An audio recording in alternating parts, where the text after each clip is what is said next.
Welcome to the Positive Thread Podcast. I'm Heather McConaughey, nutritionist and mindset coach, podcast host, and former registered nurse. I have a passion for empowering millennial women because, well, I'm the oldest of the millennials. Think of me like your big millennial sister. Every week, I'll bring you an interview, topic, or Q&A session that will inspire you to care for your body, mind, and soul. I believe that when women prioritize self-care, everyone wins. If that sounds good to you, you're in the right place. Are you ready? Let's start the show. I'm so excited to welcome to the podcast Felicia Romero. She is a former bikini model, fitness pro, 8-time fitness cover model, and self-proclaimed diet dropout. Now she's focusing more on business coaching for health and wellness coaches. She's a stepmom and has fur babies, so she's crushing it on all levels. Felicia, welcome to the podcast. Amazing. Thank you so much for having me. I'm so excited. So you've had quite the fitness journey and career. You were just sharing with me before we started recording the episode that you also have owned gyms, which is amazing. So I would love for you just to take us back to that first moment. Like, how did you get into fitness? Yeah, that's such a great question. And I won't bore you with all the details, but I will give you like significant points in my life that were just life-changing and pivotal.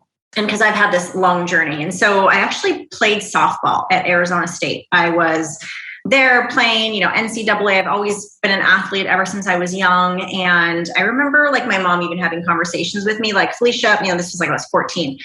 Okay, we can't afford college. So you're going to have to like amp up your academic or like get an athletic scholarship of some sort. And I was like, oh man, that's a lot of pressure for a 14-year-old, right? And I remember my mom was so adamant about me going to school because I was the first to graduate in my family with a degree and then a master's degree. And I was first child. So I put a lot of pressure on myself and so did my family. And so I remember, going to Arizona State and studying law. My BA is actually in political science. So I have a degree in poli-sci, and I was actually an intern at the House of Representatives, and I took my LSAT for law school. Like I was literally going down that road. And I remember like such a pivotal moment, writing my personal essay, like applying to law schools. And I just knew it's not what I wanted to do. Like to have just this like burning desire to do something else. And at that time, I'd already started training people. I got certified, and it was easy for me to train people like personal training, like fitness coaching, because it was easy around my schedule of school. So then I just, went all in on that. And I remember, this is what I want to do. I feel this strong. I'm like a natural coach, a natural mentor. Like I just knew that was inside of me. And I had no idea where it was going to take me, 15, 20 years later. So I actually started fitness coaching in 2004. So I don't want to date myself, but like, that's a long time, right? I just turned 39 in June. And so, back then there was no online, like literally training out of my garage. And I've been this like solopreneur since the age of 22, 23. So, fast forward, the first 10 years of my fitness career, that's when I opened up my gyms. So I opened up my first gym at the age of 24, 1,500 square foot gym. Again, just really wanting to help people, wanting to grow, moved on from that space onto a bigger space, had a business partner at that time and opened up a second gym that was larger and bigger. Then we started having trainers that actually worked, for us and rented space. And then to move on from that partnership, because it was mainly like competing world and that just wasn't aligned with me anymore.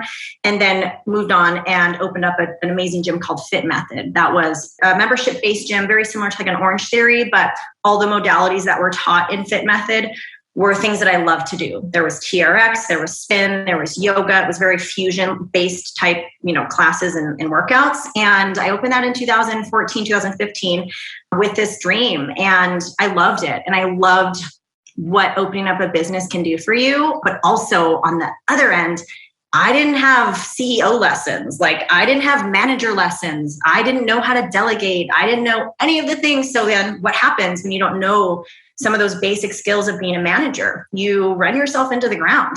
Because I was owner operator. I did have a staff, and I think at the time we had 11 trainers and 4 people like on staff who were like actual employees. But I still had a hard time really managing, a team. And I just didn't have those skills yet. It was fun. I loved it.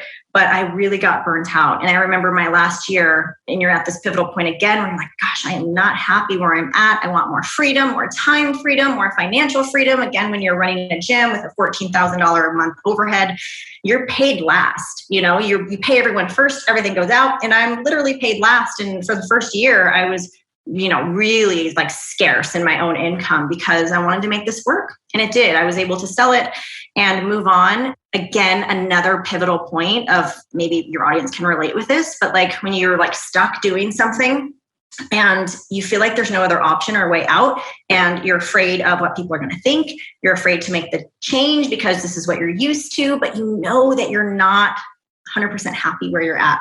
So again, making that change to fully dive into the online world, which I've been for the last couple of years.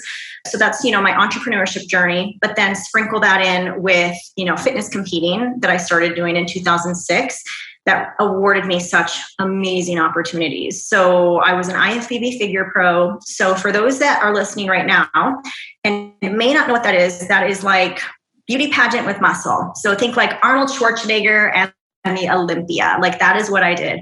And I got to compete in the Olympia. At one point in my career, I placed top 4 in the world. So that again awarded me more amazing opportunities.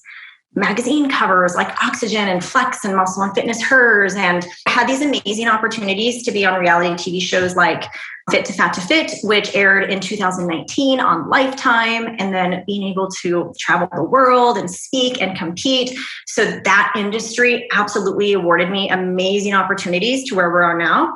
But again, with that comes experiences, lessons, trials, and tribulations. I know I'm talking a lot about highlight reels right now, but there has been some major valleys as well.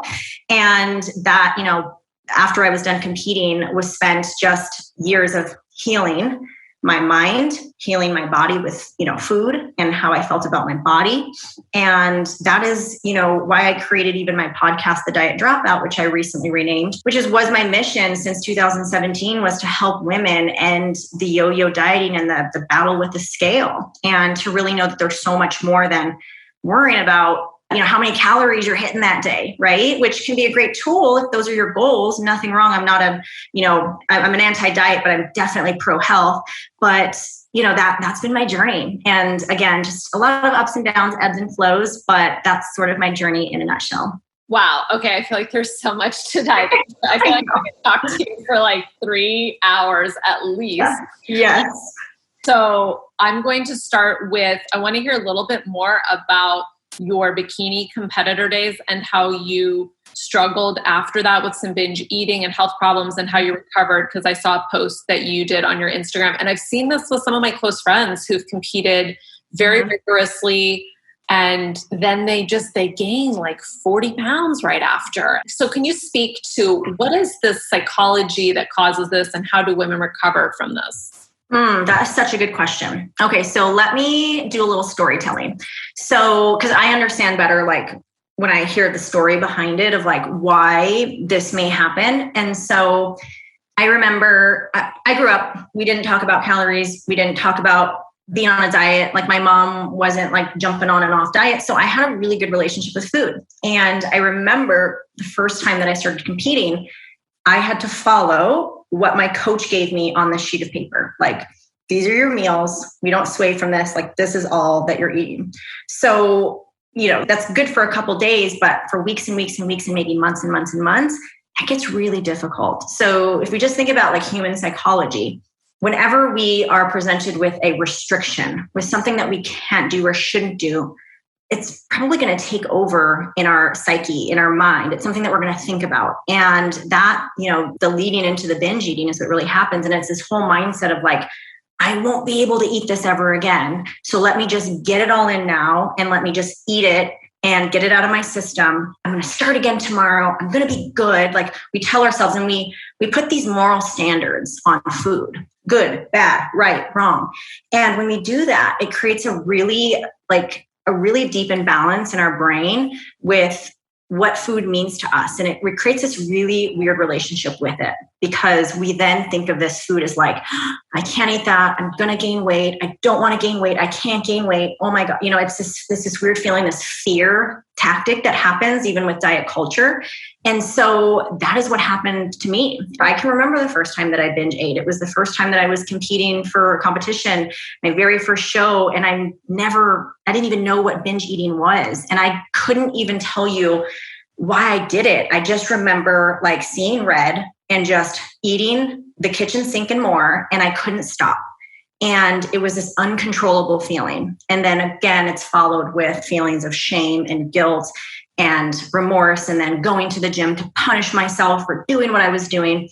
And that was the first, instance that kind of set me up for years, this vicious cycle.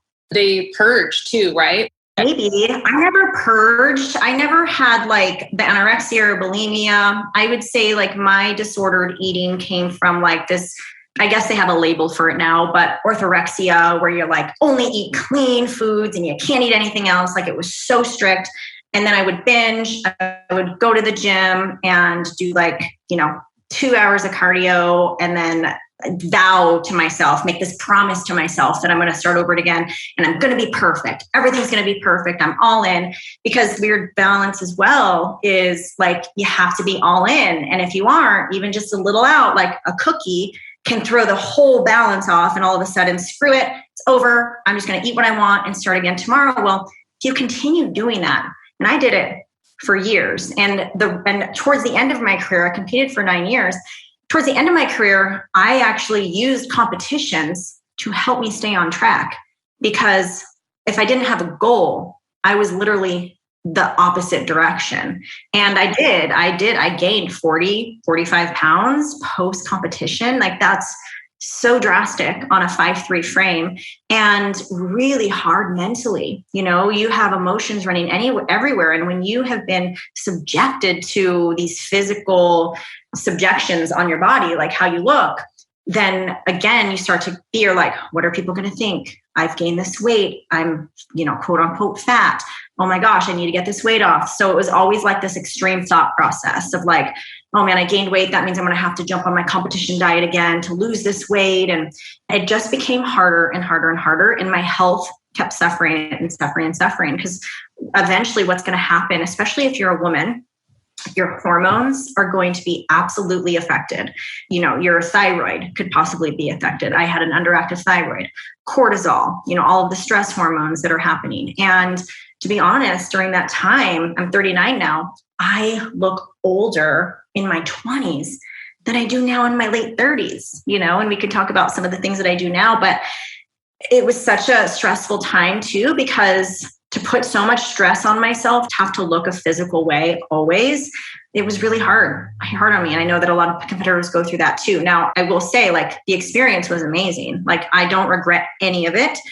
I could have approached it differently. But when I started, 2004, it was bodybuilder mentality. You had no sodium. You didn't put salt on anything. You didn't use condiments. Like, it was so strict.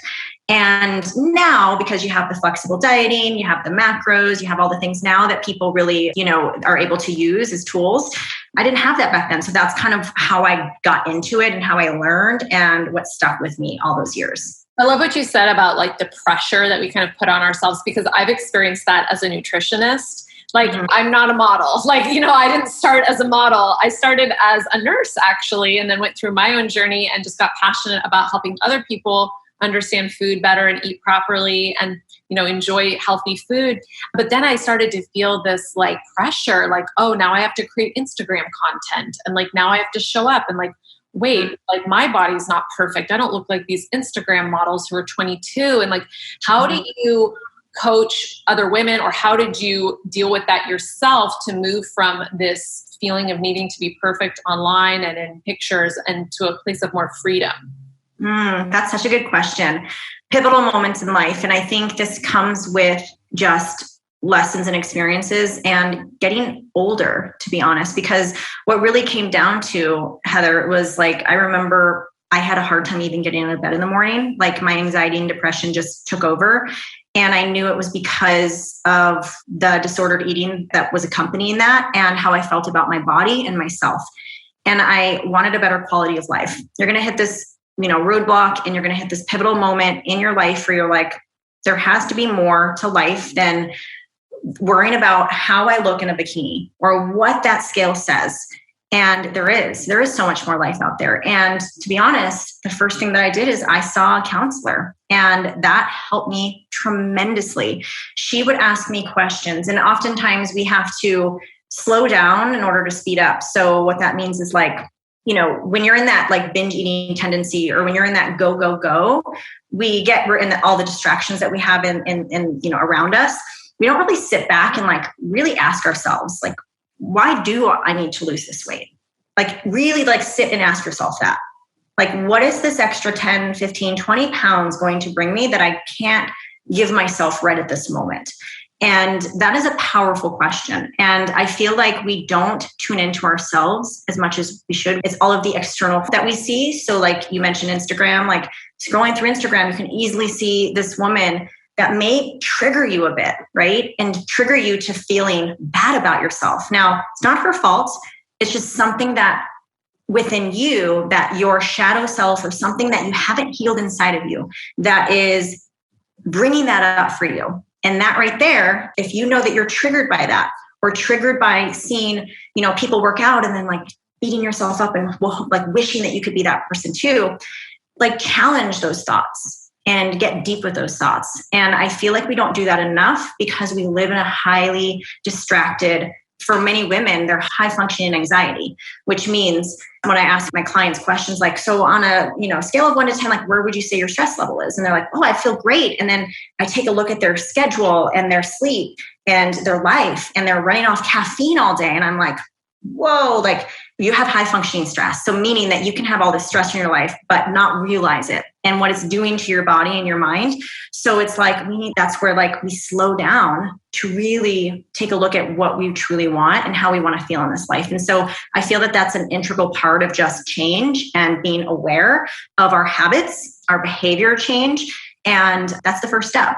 So powerful. I love what you said about getting a counselor. I also see a therapist, and it's so valuable. And then slowing down. And I also love what you said of really like getting still with yourself and asking like, why do I need to lose this next 10 pounds? And I have encountered clients where I think they think losing that 10 pounds is now going to make them more attractive to potential partners. And I want to grab them and be like, it's not. Like, that's not actually the thing. Like, the way your body looks is actually not determining your attraction level to other people. And, it's such a challenging thing to navigate. So let's talk a little bit. I want to shift and go talk about like business coaching. So I think a lot of us in life, whether we own a business or we don't, like maybe we're working at home or we're a stay-at-home mom, we have these desires to pivot or expand in our lives at certain times, but we get stopped by fear. I know I have. I'm actually going through a shift and expansion of my business, expanding from just nutrition into more mindset and soul coaching. I love that. Thank you. Yeah, I'm really excited about it. But then I also have nerves, right? And it's kind of the same feeling I had when I took the leap from nursing to nutrition. And you recently shared a post saying, go for it. And I loved that. And I shared one too with that same message. So what would you say to women who want to pivot or expand in their lives? Absolutely. So I'm going to just speak on myself and even what I've been going through lately in terms of pivoting. And there's been many pivots in life. And I also want to say for those listening, like if you are having those thoughts right now and you know that you want to make a change in your life and the fear, but also the excitement comes up, absolutely go for it, because that is your sign. And again, coming back to human psychology, humans, us people, we want to feel safe always, right? And anytime that any sort of a little bit of risk or a little bit of change or anything that may change like the neuroplasticity in our brain, and that's learning something new, feels taxing, it feels fleeting, it feels scary. And so, just take the first 2 steps. First things first, you need clarity. Clarity gives you so much, because when we don't have it, we feel anxious, we feel frustrated, we feel overwhelmed, we feel burnt out. I don't know how many of you out there may feel burnt out in what you're doing right now, and you kind of feel like the wheels are turning, you're working in your business and not on your business. And so, whatever that thing is, but you need like some major clarity. And if you have the clarity, but just afraid to take this leap forward, then just figure out your next 2 steps. You don't need to know what's over the staircase. Just what are your next 2 steps that are going to get you closer to your goals? That has been so helpful for me in terms of just organizing my thoughts and organizing where I want my business to go. And again, just like with eating and your wellness and your food, looking inward. Like we have all the answers inside of us. Again, what is it that you want? What are your core beliefs? What are your core values? And creating your life around those core values. You know, for instance, if I know that one of my core values is time freedom, financial freedom, I'm probably not going to create a business model that requires more of my time, more one-on-one coaching, or more time spent. I'm going to maybe look at and explore business models that will give me more time where I can actually, make more passive income, and being able to do that and explore that. And so it really is asking yourself those questions. And again, not looking to external forces or what everyone else is doing or what this coach is doing or that person is doing. It's like, what is it that you want to create? And getting clarity on the first 2 steps that you need to do to get there. I absolutely love that. Just your first 2 steps. So for those of you listening, if you're looking to pivot or expand in an area of your life, I want you just to pull up the notes section on your phone or grab your journal and just take 2 minutes and write down those 2 steps. One of the things that I saw for myself is that all I'm going to start doing is having 3 pillars of my content. So I'm going to have a body, mind, soul kind of structure 3 days a week to my Instagram content. And I'll just do one post on each. So freaking simple, right? Yeah. Oh, it's so simple. And you can even take that a step further. And I love that. I have 5 pillars. And, because I wanted to include humor in what I do that has nothing related to my niche, but allows people to see a little bit more of who I am.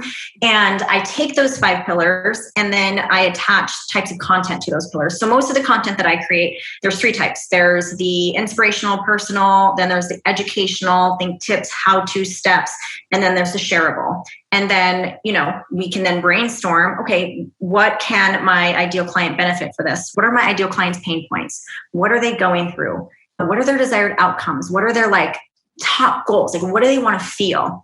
And then creating content around the pillars, the types of content and those pain points and desired outcomes. And you can create months and months of content that is never ending. And you can have so much fun doing it. I love that. I absolutely love your reels and I find it so fun. So you guys have to go to her Instagram. We'll link it down below, but you have to go check out her Instagram because you're so good at reels. How do you come up with your ideas? Does inspiration just strike you or is it a more logical, rational process?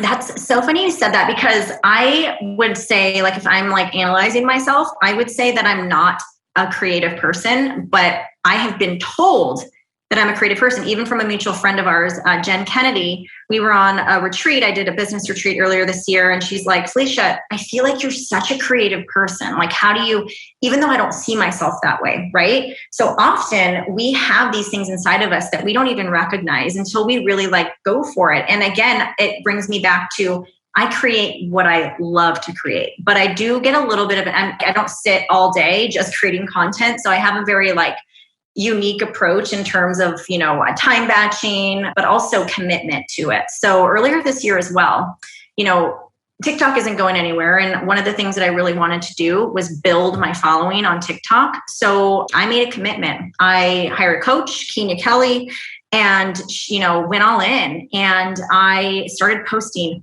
4 times a day to TikTok to build the growth, to grow. And it went from 6 followers. Cause in my head, I'm oh, this is for kids. I don't want to do this. I can't do this. But you have to just change that perspective and see this is a tool and it's not going anywhere, right? This isn't my whole business. It's just part of my business. And I'm going to have fun doing it because 2020 was a little tough for me. I felt really drawn away from the social media aspect in 2020, I think with everything going on in the world. And so this year I just approached it completely different and I have so much fun with it. But something that's really, really helps me is, like I said, the content pillars. types of content that I create, and then the list of pain points and the desired outcome. And then I also create content based around my offers. So, based on what I'm doing. So, this month we're all about launching our mastermind. I have a business partner, Annette Della Rosa, that, we're pushing our mastermind. And, this whole month is just that launch. And then August, I'm planning another launch for another offer that I have, right? So being very strategic in that way, because that is where we're going to excel in our launches and in our income online, is if we plan out. Now, I definitely am like fly by your seat, and I can post right now if I wanted to, but I do feel better when I have a little bit of strategy behind it, because then I don't feel so reactive all day. I feel very proactive in my business. And so I gain inspiration, usually actually TikTok, because I feel TikTok creates the trends. Unfortunately, Reels is great, but Reels is usually secondhand when it comes to trends. So I go to TikTok like every night, maybe 10, 15 minutes. I'll go and I'll just, maybe have 8 to 10 videos that I favorite. And usually if it's a trending song, or if it's like a kind of a cool little skit that they did or something similar, and it kind of maybe sparks some creative juices. Again, it could just me even be standing there and pointing, but it kind of gets my mind going. And then the next day, usually in the morning, is when I create my content from 9 to 9:45. I go to those favorites videos. I go to my sheet with my content pillars, and I'll just recreate, obviously not totally copy, because we don't want to do that, but I create it based on my niche and my special flavor. Maybe I do something funny, or I do something, witty, or whatever it may be. And that's how I do it. And I take that 45 minutes, create literally 4 videos daily.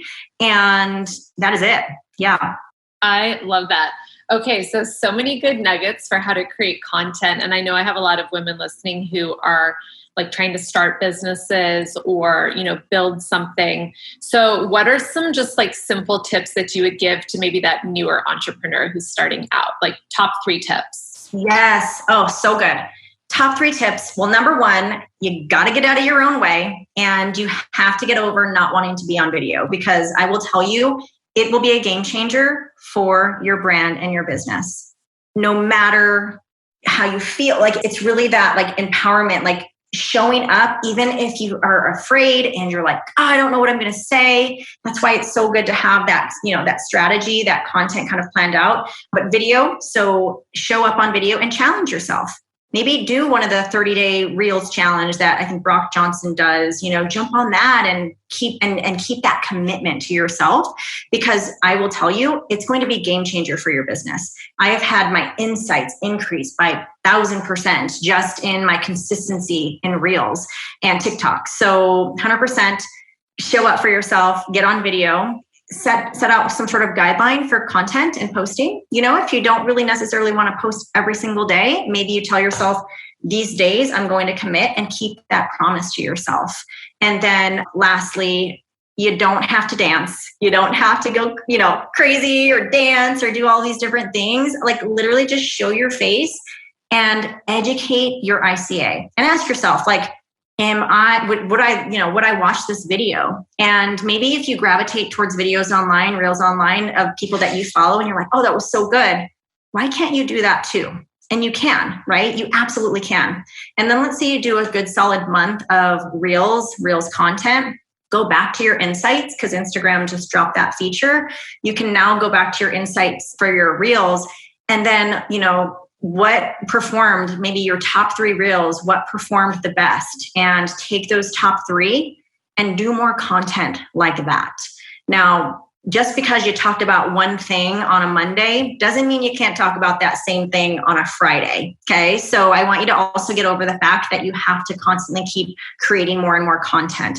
You literally can take one piece of content, one pain point that you have, or let's say you talk about self-love on Monday, doesn't mean you can't talk about self-love on Friday. Or if you talk about, spiritual healing on Tuesday, talk about it on Thursday with a little bit different twist, So yeah, that's what I would recommend for beginner content creators. I love that. That's super helpful, that, just giving permission to, you can post the same content, because I think I sometimes struggle with that. I'm like, I posted about that 2 years ago. Like I can't. Yeah.